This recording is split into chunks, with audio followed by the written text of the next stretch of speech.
ఓం సాయిరామ్ సమర్థ సద్గురు సాయినాథ్ మహారాజ్ కీ జై. శ్రీమాత్రే నమః. అమ్మ బిడ్డలందరికీ కూడా నమస్కారం అండి. అందరూ కూడా ఏం చేస్తున్నారు? మీరందరూ కూడా సంతోషంగా క్షేమంగా ఆరోగ్యంగా ఉండాలని సాయినాథుని యొక్క ఆశీస్సులు మనందరిపైన ఎప్పుడు ఉండాలని మనస్ఫూర్తిగా ఆ సాయిని వేడుకుంటూ అమ్మవారిని కోరుకుంటూ ఈ వీడియోలు మొదలు పెడుతూ ఉన్నాను ఈరోజు. ఈరోజు వీడియోలో సందేశం ఏంటి అంటే కనుక, బిడ్డ నీ జీవితంలో ఇక కన్నీళ్ళు అనేవి ఉండనే ఉండవు. ఎందుకో తెలుసా? ఈరోజు నేను చెప్పేటటువంటి ఈ సందేశాన్ని నువ్వు పూర్తిగా వింటే నీకే అర్థమవుతుంది. నీ పరీక్షా కాలం అనేది పూర్తిగా అంటే నేటితో ముగించబోతూ ఉన్నాను. నీకు రాబోయేటటువంటి మంచి భవిష్యత్తు గురించి ఈ సందేశం ద్వారా నువ్వు తెలుసుకోవచ్చు అని అంటున్నారు. మరి ఈ సందేశంలో ఉన్నటువంటి పరమార్థం ఏమిటో తప్పకుండా తెలుసుకుందాం. ఇప్పుడే కొత్తగా మన ఛానల్ చూస్తూ ఉన్నారా? ప్లీజ్ అండి తప్పకుండా వీడియోకి చిన్న లైక్ ఇచ్చి సపోర్ట్ చేయండి, సబ్స్క్రైబ్ చేసుకోండి. అంత మాత్రమే కాదు ఫ్రెండ్స్, మరి మీకు మీ ఫ్రెండ్స్కి, ఫ్యామిలీ మెంబర్స్కి అందరికీ కూడా షేర్ చేయండి. బిడ్డ, నీ జీవితంలో చాలా అంటే చాలా ఒక వెలితి అనేది కూడా, ఒక భయం అనేది నిన్ను ఎప్పుడూ కూడా వెంటాడుతూ ఉంది కదూ. గడిచిపోయిన కాలం మరలా రాదమ్మా. వచ్చే కాలం ఎలా ఉంటుందో నీకు అర్థం కావడం లేదు. ఈ అయోమయంలో చిక్కుకునే కంటే నిద్ర లేక, మనసు నిండా ప్రశాంతత లేక, ఎన్ని రాత్రులు నువ్వు ఎంతగా కుమిలిపోయావు ఒక్కసారి నువ్వు గుర్తు చేసుకో. మనం పడే ఈ ఆవేదనకు, ఈ కన్నీళ్ళకు అసలు కారణం ఏమిటి అని ఎప్పుడైనా సరే కానీ నువ్వు ఆలోచించావా? మనిషికి ఎంత డబ్బు ఉన్నా, ఎంతటి ఉన్నత పదవి ఉన్నా, ఆఖరికి ప్రాణంగా ప్రేమించేవారు అందరూ చుట్టూ ఉన్నా కూడా ఏదో ఒక మూల ఒక చిన్న బాధ అనేది నిన్ను నిరంతరం కూడా తొలుస్తూ ఉంటుంది. ఈ బాధ, ఈ గాఢాంధకారాన్ని తరిమి కొట్టేటటువంటి జ్ఞానం, ఇదంతా కూడా నువ్వు తెలుసుకోవాలి. సాక్షాత్తు నేను ఈరోజు స్వయంగా అందించేటటువంటి సందేశం అనేది కేవలం నీకు అంటే విని వదిలేసేది కాదమ్మా. ఇది నీ జీవితానికి ఒక గొప్ప అంటే మంచిగా గుర్తుపెట్టుకోవడానికి పనికి వచ్చేటటువంటి మాటలు. చూడు తల్లి, నువ్వు ఏదైతే భయంతో, మోహంతో, అలాగే చాలా దుఃఖంతో ఆలోచిస్తూ ఉన్నావో, ఈ సంసార సాగరంలో ప్రతి చిన్న విషయానికి కూడా కొట్టుమిట్టాడుతూ ఉంటారు. మన కష్టాలకు, మన కన్నీళ్లకు పరిష్కారమైనటువంటి పరమ సత్యం ఏమిటి అంటే తెలుసుకోలేక ఎన్నోసార్లు ఎక్కడ వాళ్ళం అక్కడే ఆగిపోతూ ఉంటాం కదా. అయితే ఏ పరమ సత్యాన్ని అయితే, ఏ దైవ రహస్యాన్ని అయితే నువ్వు అంటే మరచిపోతున్నావో అది నీకు నేను ఈరోజు చెప్పబోతూ ఉన్నాను. నీకు అంటే జ్ఞానం కంటే కూడా అజ్ఞానం చాలా ప్రమాదకరమైనది. అది మనల్ని మరింత అయోమయంలోకి నెట్టేస్తుంది. అందుకే ఈరోజు నేను నీకు చెప్పబోయేటటువంటి కొన్ని రహస్యాలను నువ్వు ఎక్కడ కూడా ఆపకుండా తప్పకుండా శ్రద్ధగా విను. అలా సంపూర్ణంగా నువ్వు విన్న తరువాతనే నేను అంటే నీకు ఎటువంటి భవిష్యత్తు ఇవ్వబోతున్నాను అనేది నీకు అర్థమవుతుంది. ఎవరైతే కనుక ఈ పరమ పవిత్రమైనటువంటి సందేశాన్ని మనసు పెట్టి వింటారో వారి ఇంటి సిరి సంపదలు వెళ్ళి విరుస్తాయి. లక్ష్మీ మాత అడుగు పెడుతుంది. ఇంట్లో ఉన్న దరిద్రమంతా తొలగిపోయి సాక్షాత్తు శ్రీ మహాలక్ష్మీదేవి యొక్క కటాక్షం కలుగుతుంది. మనసులో ఆందోళనలు మటుమయమైపోతాయి. తెలియనటువంటి ఒక గొప్ప ధైర్యం అనేది ఈరోజు నీ గుండెల్లో నిండుతుంది. ఇది కేవలం నోటి మాటలు కావు. అలాగే త్రికరణ శుద్ధిగా నేను చెప్పేటటువంటి మార్గంలో నువ్వు నడిస్తే కనుక నువ్వు అనుభవించినటువంటి అద్భుత సత్యాలన్నీ కూడా నీకు గుర్తు వస్తూ ఉంటాయి. నీ చుట్టూ ఉన్న ప్రపంచం నిన్ను రకరకాలుగా మోసం చేయవచ్చు. నువ్వు నమ్మినటువంటి మనుషులు నిన్ను వెన్నుపోటు పొడిచి ఉండవచ్చు కూడా. కానీ ధర్మం ఎప్పుడూ కూడా నీ యొక్క చెయ్యి మాత్రం విడిచిపెట్టదు. ఈ విషయాన్ని నువ్వు తప్పకుండా గుర్తు చేసుకో. ఈ రోజుల్లో మనుషుల మధ్య బంధాలు బలహీన పడిపోతూ ఉన్నాయి. చిన్న చిన్న విషయాలకి అపార్థాలు, ఈర్ష్యలు పెరిగిపోతూ ఉన్నాయి. అసలు ఇవన్నీ ఎందుకు జరుగుతున్నాయి అంటే మనం మన గురించి అలాగే దైవచింతనను పక్కన పెట్టేస్తున్నాం. కేవలం అనవసరమైనటువంటి విషయాల యందు ఎక్కువగా ఆసక్తి చూపుతూ ఉన్నాము. దీనివల్ల మన జీవితం కూడా ఏడుస్తూ గడపడానికి మనం ఎక్కువగా అవకాశం ఇస్తూ ఉన్నాం. ఆనందంగా ఉండడం అనేది ఇతరుల చేతుల్లో ఉండదు, మీ చేతిలోనే ఉంటుంది. అయితే ఆ ఆనందం బయట ఎక్కడ వస్తువుల్లోనూ వ్యక్తుల్లోనూ ఉండదు, అది నీలోనే ఉంటుంది. ఈ విషయాన్ని నువ్వు తెలుసుకోలేకపోతూ ఉన్నావా? నువ్వు నన్ను చేరుకోవడమే నిజమైనటువంటి ఒక గొప్ప విషయం. అసలు నేను నీకు ఒక విషయం చెప్తున్నాను చూడు. నువ్వు అన్నీ ఉన్నప్పటికీ కూడా నువ్వు నీ మనసు నిండా కూడా ఏదో తెలియనటువంటి భారాన్ని మోస్తూ ఉన్నావు. ఒక చిరునవ్వు నవ్వుతున్నావు, అంతేకాని దాని వెనుక ఎంత లోతైనటువంటి అర్థం ఉంది అనేది నీకు బాగా తెలుసు. కష్టం వచ్చినప్పుడు కృంగిపోతూ ఉంటావు. ధైర్యంగా ఎలా ఎదుర్కోవాలి అనేది నీకు ఇప్పటికీ కూడా అర్థం కావడం లేదు. ఈ ప్రపంచంలో ఏదీ శాశ్వతం కాదు, కానీ శాశ్వతం కాని వాటి కోసం నువ్వు తాపత్రయపడుతూ ఆరాటపడటం, తాపత్రయపడటం చూస్తూ ఉంటే నాకు నవ్వొస్తూ ఉంటుంది. ఇలా ఎన్నోసార్లు నీకు చెప్పాను, ఏదీ శాశ్వతం కాదు, ఎవరూ కూడా నీకు అత్యంత ఆప్తులు కాదు అని. కానీ నువ్వు మాత్రం ఈ సంసార సాగరంలో పడిపోయి అన్ని బంధాలు కూడా నావేనని, ఆ బంధాల కోసం నువ్వు ఎక్కువగా కొట్టుమిట్టాడుతూ ఉన్నావు. నీ అంతరాత్మ యొక్క సత్యం ఏమిటనేది నువ్వు తెలుసుకోలేకపోతున్నావు. ఎప్పుడైనా నువ్వు ఈ యొక్క భారాన్ని అంతా కూడా తొలగించుకుంటావో, చింతలను అంతా కూడా నా పాదాల దగ్గర సమర్పించుకుంటావో, అప్పుడే నీకు నిజమైనటువంటి విముక్తి కలుగుతుంది. నేను చెప్పినటువంటి మాటల్లో ఉన్నటువంటి సత్యాన్ని గ్రహించు. ఇవన్నీ కూడా నీకు చిక్కుముళ్ళా అనిపించవచ్చు, కానీ కష్టాలు, సమస్యలు, బంధాలు ఇవన్నీ కూడా కాని మనిషి అన్న తర్వాత వాటిని గుర్తు చేసుకుంటూ ఉండడం సహజం. అనవసరమైనటువంటి పనుల కోసం సమయాన్ని వృధా చేస్తున్నావు, కానీ నీకు కొద్ది నిమిషాలు మాత్రం కేటాయించుకోలేకపోతున్నావు నీకోసం నువ్వుగా. గడిచిపోయిన కొన్ని రోజుల నుంచి నేను గమనిస్తూ ఉన్నాను. అసలు నీ గురించి నువ్వు ఆలోచించుకోవడమే లేదు. ముందు నీకు ఎవరున్నారనే విషయాన్ని నువ్వు తెలుసుకోలేకపోతున్నావు. అందరూ నా వాళ్ళని చెప్పుకుంటున్నావు, అనుకుంటున్నావు. ఒకటి చేయాలనుకునే అంటే వాళ్ళ కోసం ఏదో ఒకటి చేయాలని తపన పడుతున్నావు, కానీ నీ గురించి నువ్వు పట్టించుకోవడమే లేదు. మరి ఇది మాత్రం నువ్వు ఎందుకు తెలుసుకోలేకపోతున్నావు? అందరికీ నేను ఉన్నాను అనేటటువంటి భరోసాని కలిగిస్తూ ఉన్నావు. అలాగే మీకు ఏ సమస్య వచ్చినా కానీ నేను ఉన్నాను అనేటటువంటి ధైర్యాన్ని ధైర్యపరుచుకోలేకపోతున్నావు. నీకు ధైర్యం ఇచ్చేవాళ్ళు లేరు, సలహాలు ఇచ్చేవారు లేరు. నీ కోసం కనీసం నువ్వు ఆపదలో ఉంటే నీ వెంట ఉండేవాళ్ళు, వచ్చేవాళ్ళు ఎవరూ లేరే. మరి నువ్వు ఎందుకమ్మా తెలుసుకోలేకపోతున్నావు? లోకం గురించి, అలాగే లోకం చేసేటువంటి వింతల గురించి, ఇవన్నీ కూడా నువ్వు తెలుసుకున్న రోజు నీ గురించి నువ్వు ఎక్కువగా పట్టించుకుంటావు. నీకు చాలా ఎక్కువగా అంటే మంచితనం ఉంది, సహాయ గుణం ఉంది, అలాగే ధైర్యం ఉంది. అన్నింట్లో కూడా అందరికీ ఏదో ఒక విధంగా సహాయం లేనటువంటి మంచి మనసు చెయ్యాలి అనుకుంటావు. ఇతరుల మధ్య ప్రవర్తన, ఇతరుల ప్రవర్తన మనతో ఏ విధంగా నడుచుకుంటూ ఉన్నారు అనే దాని గురించి మనం అర్థం చేసుకుని మనం కూడా అదే దారిలో నడవాలిగా. చెప్పాలి అంటే ఒక రకంగా నీకు ఏది లేదు, ఏది ముఖ్యం, ఏది అనవసరం అనే దాని గురించి నువ్వు తెలుసుకోలేకపోతున్నావు. అంత మాత్రమే కాదు, అందరూ కూడా నా వాళ్ళే అనేటటువంటి పిచ్చి నమ్మకంతో ఉంటున్నావు. ఈ పోరాటంలో అలసిపోయి ఉంటున్నావు. కనుకనే నీకు ఒక చల్లటి నీడ కావాలనిపిస్తోంది కదా.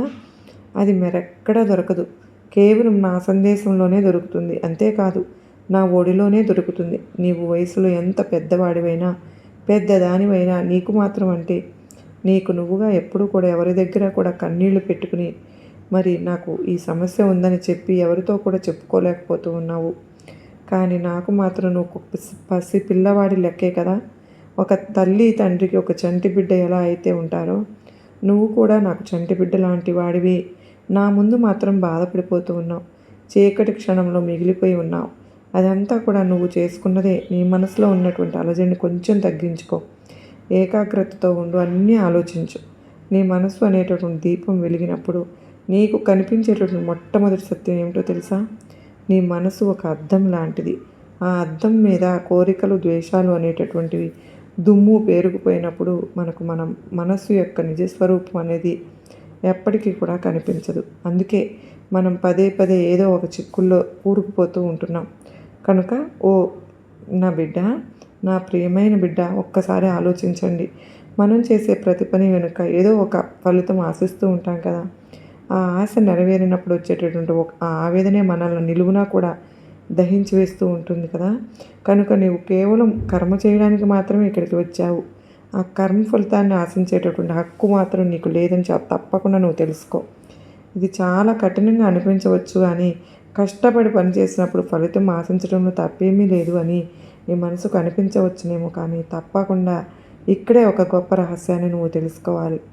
మనం ఫలితం మీద దృష్టి పెట్టినప్పుడు మన పని మీద ఏకాగ్రత తగ్గిపోతుంది.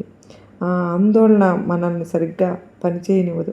ఒక తల్లి తన బిడ్డకు అన్నం పెడుతూ ఉన్నప్పుడు ప్రతిఫలంగా ఆ బిడ్డ తనకు వృద్ధాప్యంలో చూసుకోవాలని చెప్పి ఆశించి పెడితే అది ఏమవుతుంది? వ్యాపారం అవుతుంది కదా. కానీ ఏమీ ఆశించకుండా కేవలం ప్రేమతో అన్నం పెడితే అది సేవ అవుతుంది, ధర్మం అవుతుంది. మన జీవితంలో కూడా మనం చేసే పనులను ఆ భగవంతుడికి అర్పితం చేస్తూ చేయాలి. అప్పుడు ఆ పనిలో విజయం వచ్చినా, అపజయం వచ్చినా మన మనసు అనేది ఎప్పటికీ చెల్లించదు.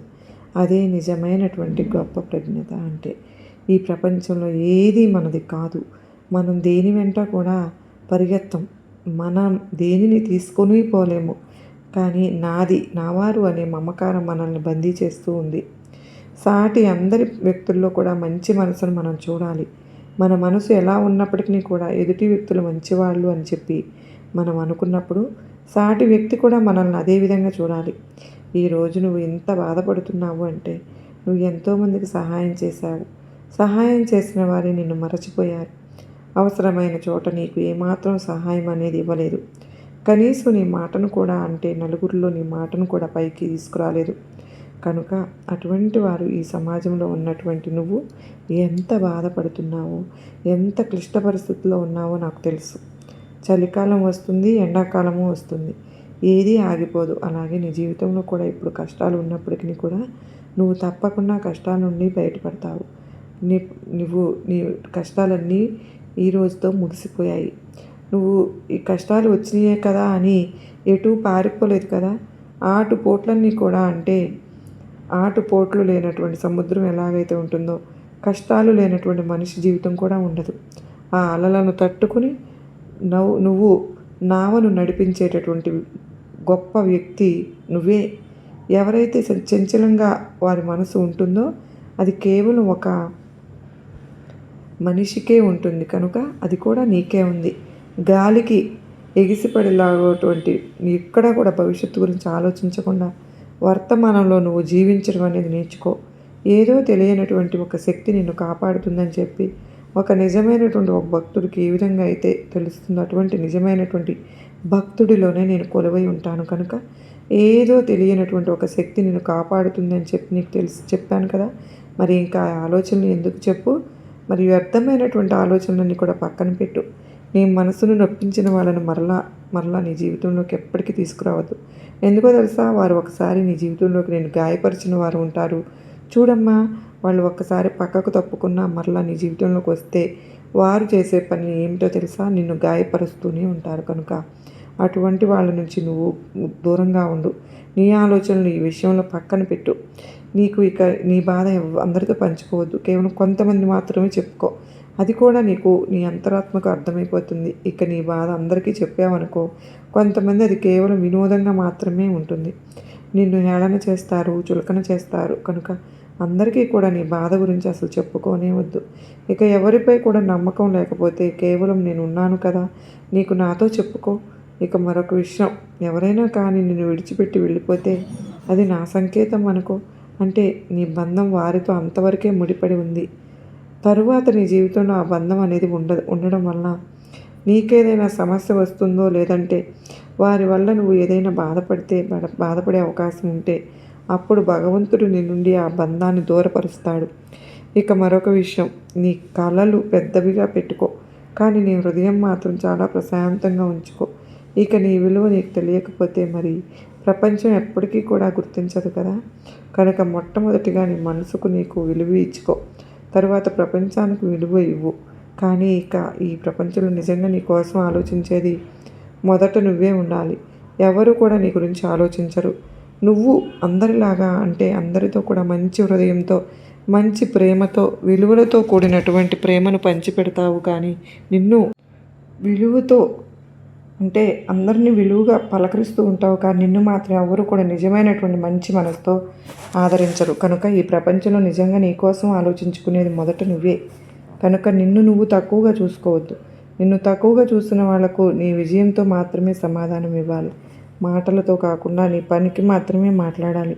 ఈ విషయాన్ని మరచిపోవద్దు. ఇక చివరిగా నీ కన్నీళ్లు ఎక్కడా కూడా వృధా చేయవద్దు, కానివ్వవద్దు, వృధాగా రానివ్వవద్దు. అవి నీలో ఒక కొత్త మనిషిని తయారు చేస్తాయి. కనుక ఇప్పటికే నీ కన్నీళ్లను కూడా ఏవి వృధా కాలేదని, నిన్ను ఒక కొత్త మనిషిగా తయారు చేశాయి అని, నీ పరీక్షా కాలము పూర్తి అయిపోయింది. నీ జీవితం ఇక కొత్త అధ్యాయానికి నువ్వు సిద్ధంగా ఉండబోతున్నావు.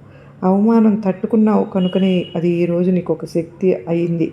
ఎవరైనా నీ మీద నవ్వితే ఒకరోజు వాళ్ళు నీ కోసం చప్పట్లు కొడతారని మాత్రం మర్చిపోవద్దు. కాబట్టి నిన్ను చూసి గేలి చేసి నవ్వినంత మాత్రాన నువ్వేమీ వాడివి అయిపోలేదులే. అలాగే నిన్ను ఎవరైతే హేళన చేశారో వాళ్ళేమీ పెద్దలు అయిపోలేదు. కనుక నీకోసం ఏ వ్యక్తి అయితే నవ్వాడో, ఏ వ్యక్తి అయితే చులకన చేశాడో ఆ వ్యక్తే నీ ముందు చప్పట్లు కొడతాడని నిలిచి ఉంటాడు. ఇది నీకు వాగ్దానంగా గుర్తుపెట్టుకో. ఇక నీకు నువ్వే తోడుగా నిలబడు. నువ్వెవరికి కూడా అంటే నువ్వెవ్వరు కూడా తోడుగా నిలబడరు నీకు. కేవలం నేను తప్ప. అది అదృశ్య రూపంలో గానీ నేను నీకు తోడుగా ఉంటాను అనుకో. ఒక వ్యక్తి నీ భుజం మీద చెయ్యి పెట్టి ఎవరు కూడా నీకు సహాయం కానీ లేదంటే మంచి ధైర్యం కానీ అందించేవాళ్ళు లేరు కనుక నీకు నువ్వే తోడుగా నిలబడు. అప్పుడు ఎవరు కూడా నిన్ను ఓడించలేరు. ఎవరు నీతో ఎలా ప్రవర్తిస్తావో వారితో నువ్వు కూడా అలాగే ప్రవర్తించడం అలవాటు చేసుకో. అదే ధర్మం. అదే శ్రీకృష్ణ పరమాత్మ కూడా చెప్పారు కదా, కనుక బాధపడవద్దమ్మా, సహనంతో ఓర్పుతో ఉన్నావు కదా. మరి సహనం ఓర్పుతో ఉన్నటువంటి నా బిడ్డలను ఎప్పుడైనా కానీ తీయటి ఫలితమే దక్కుతుంది. సమస్యలన్నీ కూడా చక్కబెడతాను. నీ ఆందోళన తొలగిస్తాను. అలాగే నీ మనసులో వెంటాడుతున్నటువంటి సమస్యలు తొలగిపోయేలాగా చేస్తాను. సమస్యలన్నీ చక్కబెడతాను. నేను ఉండగా నీకు భయం ఎందుకమ్మా? భయాన్ని పక్కన పెట్టుకో. మనసును ప్రశాంతంగా ఉంచుకో. నువ్వు అలా ఆలోచిస్తూ కూర్చుని ఉంటే సమయం గడిచిపోతుంది, కానీ ఆలోచనలో కానీ జీవితంలో కానీ మార్పులు రావు. కనుక ఏ మార్పు కోసమైనా కానీ మనం ఏదో ఒక విధంగా ప్రయత్నించాలి. కనుక సమయం మనది కానప్పుడు ప్రతి కుక్క కూడా మురుగుతూనే ఉంటుంది.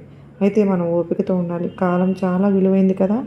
మనకు సమయం వచ్చినప్పుడు మనం కొడితే ఎదుటి వ్యక్తికి అంటే ఏదైనా నిన్ను గేలి చేసిందో ఆ వ్యక్తి ముందు నువ్వు చూపించేటటువంటి విజయం అది వారికి దిమ్మ తిరిగి బొమ్మ కనిపించాలి. కనుక ఆ ఆశలన్నీ కూడా చనిపోయిన తరువాత నువ్వు ఆకాశమంతా అంటే ఎంతో ఎనర్జీని తెచ్చుకుని ఆ పని చేయాలి, ఈ పని చేయాలి అని చెప్పి అనుకున్నా కూడా అది వ్యర్థమే అవుతుంది కదా. కనుక నువ్వు సమయాన్ని ఉపయోగించుకో. అలాగే ఆరోగ్యం చెడిపోయాక ఆయుష్యం మిగిలినా కూడా వ్యర్థమే. కష్టకాలం గడిచిపోయాక కనికరం చూపించినటువంటి వ్యక్తులు కూడా వ్యర్థమే. ఉన్నప్పుడు తెలియనటువంటి విలువ కోల్పోయాక తెలుసుకున్నా కూడా వ్యర్థమే కదా.